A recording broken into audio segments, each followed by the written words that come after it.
Hi, and welcome back to Focal Point AFR Talk, the second hour of Focal Point. Number to call if you want to join the program, 888-589-8840. We will take phone calls throughout this second hour, 888-589-8840.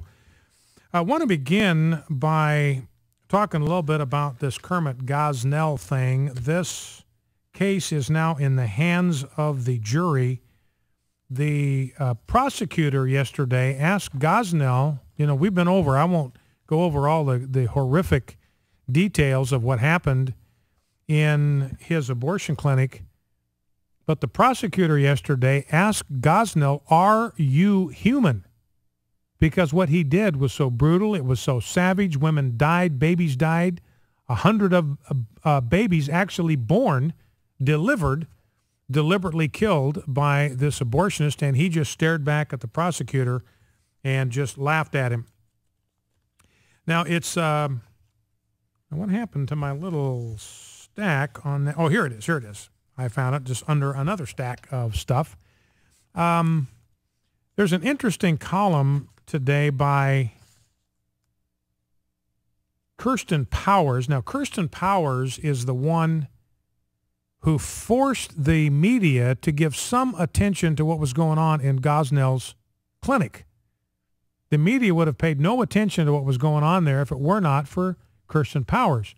The trial was in its fourth week. These absolutely horrific things were being described in the courtroom day after day, and the media was paying no attention. And Kirsten Powers was the one that said, look, this is a shame.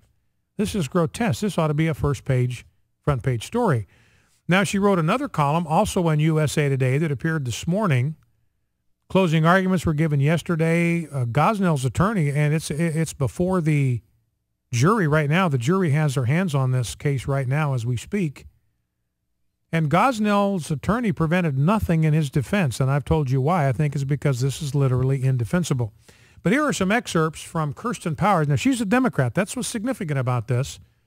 And you're seeing this thing has really shaken some pro-choicers up. James Taranto writes for the Wall Street Journal. I've talked to you about him before, one of my favorite writers, very gifted writer, very bright guy. I read him every day.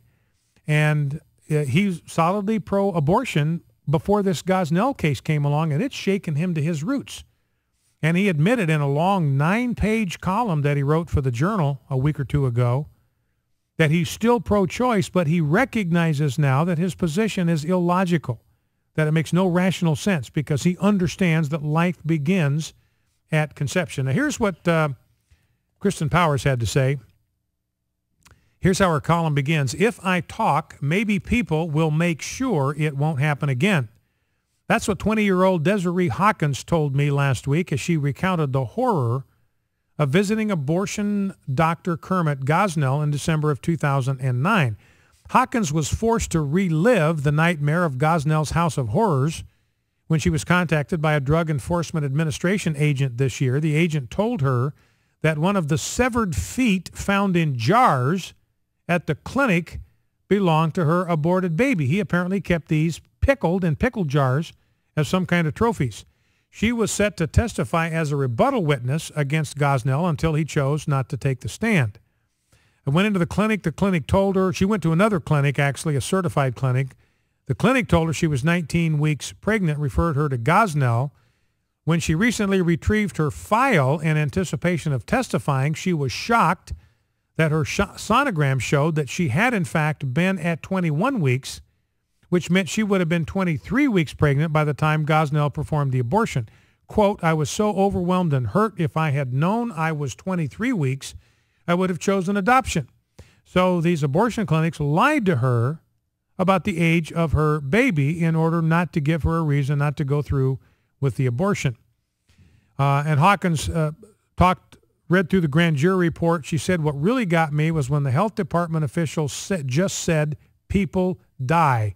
They just decided to look the other way. Remember that health officials, health inspectors did not visit this clinic once in 17 years, and it was under a pro-abortion Republican governor that health inspections stopped in Philadelphia. Bob Casey was the prior governor. He was pro-life.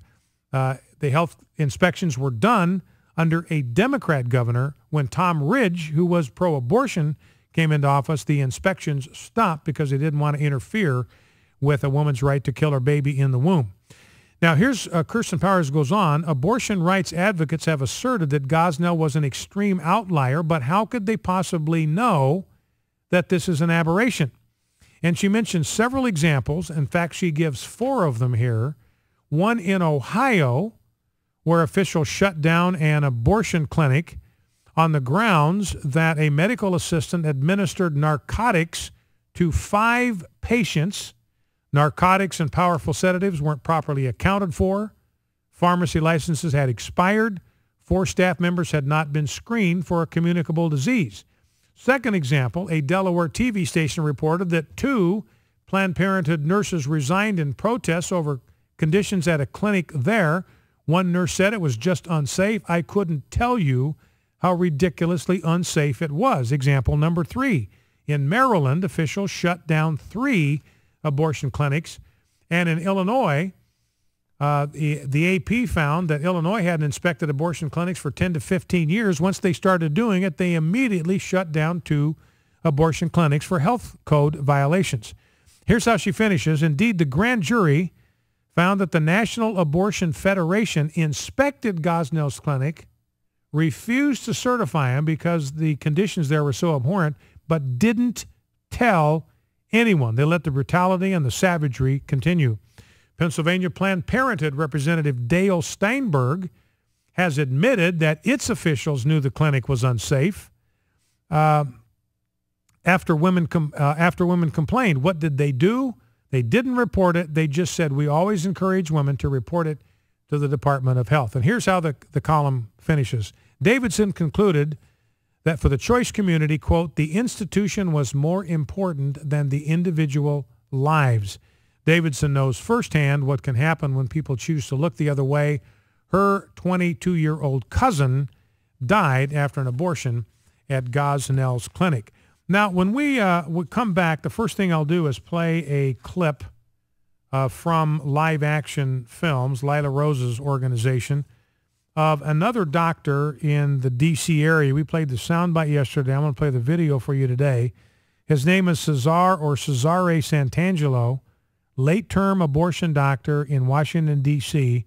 I'll set it up here before the break, and then I'll give a brief introduction when we come out of the break and play it. And to set the stage for what you're about to hear, you'll hear him describe what he does when a baby survives an abortion attempt.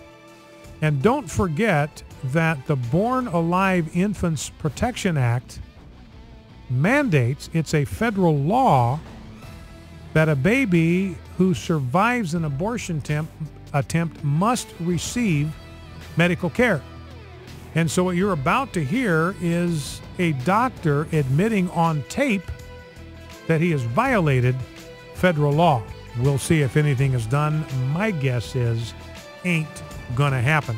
But Lila Rose Live Action got a lot of traction with these undercover videos. We played 2 sound bites yesterday, remember, from an abortion clinic worker that said, hey, if your baby's born at home because of a drug-induced abortion and it's born alive, flush it.